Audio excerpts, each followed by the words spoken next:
I think ano lang, sabihin natin mga 5 months. 5 months. Tapos ganun. after nun, may official ano ba kayo? Parang, ayaw ko na, malaya ka na, pinalaya mo ba siya? Yun ang nangyari kasi, nawala yung peace eh. Napakaseryoso na Di- nito.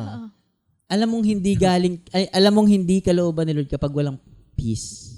Yes. At nung time na yun, bakit parang, Lord, walang peace? Bakit parang nauubos lang ako?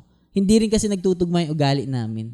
Talagang parang kami yung aso't pusa na lagi magkaaway. So, walang peace. Tapos biglang, one night, nagbabasa lang ako ng Bible. Biglang dun sa Bible, nabasa ko about sa story ng Israelites na inutusan ng Diyos, palayain nyo na yung mga alipin nyo. Palayain nyo na.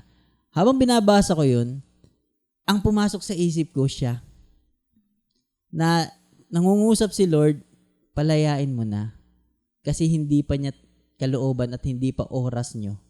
At nawawala na yung peace eh. So ako noon, gabi na yun, talagang alam kong ito na yung galing kay Lord. Nag-compose na ako ng chat. Parang long message na yan. Talagang long. Oo, no. Long, oo.